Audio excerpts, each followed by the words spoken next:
dhanka musharaxiinta runtii anigu hadda waxaan joognaa namarti qaaday taageerayaasha Jenaraal Khaliif Ciise Mudan Khaliif waan aqaanaa Khaliif waa nin wanaagsan Khaliif waan aqaanaa Khaliif waa nin dalka Puntland runtii intii soo jiray intuu ka horeysay burburkiisa oo aynu dawladda dhisan iyo intii la dhisayba Khaliif waa nin joogay buu ahaa nin qayb ka mid ah buu ahaa waxay Puntland xaaladda marba ku sugnayd mar dagaal bay ku sugnayd mar abaar bay ku sugnayd mar dhismay ku sugnayd dhammaan Khaliif waa ka mid ahaa taaysa wuxuu leeyahay waa maan gaar isaga gaar u siinayo ka been sheegi mayo hadda ninba hadda wuxuu Khaliif waa musharaxa koowaad ka mid ahaa asaasayaashii waa runan waa ka mid ahaa Khaliif waa ka mid ahaa asaasayaashii Puntland ka mid ahaa Khaliif waa run wuxuu ahaa ragii wax ka dhisay wuxuu ahaa 8 ku dhawaadkii sano arintu adkayd dadkii u beerdhigay buu ahaa waxaanu gacan siinaynaa nin kasta oo muwaadin ah oo dalka kale marxaladuhu soo maray naf iyo maalba ku bixiyay gacan baa siinaynaa waana dhinac istaagaynaa Khaliif Ciise Mudan waxa uu yahay waanu ma rabo inaan ku sii dheeraado Puntland sida aad ogtihiin oo laga sheekeeyay 20 sano jirsatay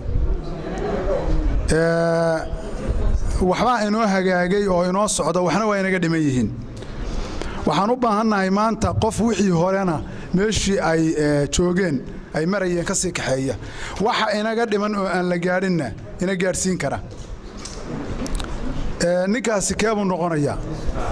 wuxuu noqonayaa ninkaasi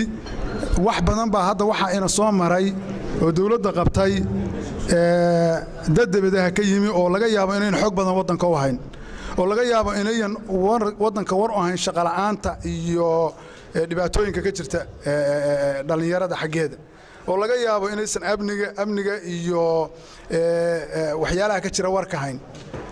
nasiib baynu leenahay baan u malaynayaa inaynu maanta helnay oo isa soo sharaxay nin wax badan waxa weeye nin wax badan ka og wadanka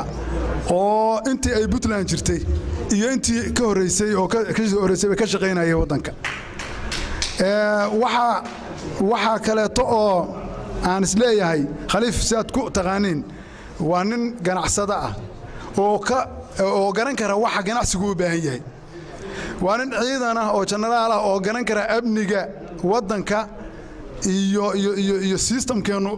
amni siduu u dhisan yahay oo ama uu wax uga qaban lahaa nin garan kara weey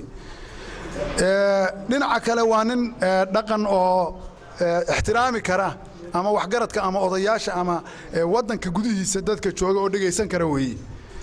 intaas oo dhan nin isku darsaday oo dal jooga oo aan qurba joog ahayn hadaynu helay waxaan u malaynayaa inay nasiib leenahay inaynu cid ku doorsanana ma aha arinta labaysaa waxay tahay runtii Khaliif waa nin og dhalinyarada waxa ka maqan oo saad ogtihiin maanta maalin walba jaamacadaha waxa ka soo baxa boqolaal dhalinyaro ah ayaa soo baxa sanad walba dibadda ka yimaadaan kuwa dalka ka soo baxaan cid shaqo siisaa ma jirto shirkadaha laga yaabaa inay u tagaan waa laga yaabaa wasaaradaha qaarkood in ay qaar wax ka helaan doorka ayaa iska lahaa ayay ahayd dhalinyarada inay shaqo abuur u samayso dhalinyarada waxay ahayd shaqo abuur inay u samayso dawladda laga rabay oo mas'uuliyadda saaran tahay dhalinyarada soo baxaysa inay shaqo abuur u samayso mana ay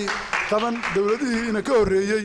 hadday cid shaqo geeyeen kolley waxaan u maleynayaa de waa nin ciriirsaday ama meelo badan u soo maray Khaliif Jenaraal Khaliif iyo raggii la midka ahaa waagii ay Soomaaliya xilka ka qabteen iyagoo dhalinyaro ah oo markaa ka soo baxay jaamacadaha iyo iskuulada markaa ka soo baxay ayaa shaqo hore laga siiyay oo darajo waliba la siiyay marka waxaan qiyaasayaa Khaliif in uu jiilasha soo baxay uu yahay ninkii waxa weeye ka soo saari lahaa saraakiishii hore oo hadda sida Layli iyo ragga la midka ah raggii waxa weeye ka soo hoos shaqeyn lahaa saraakiishii yaryarada soo kicin lahayd ninkii soo saari lahaa weeye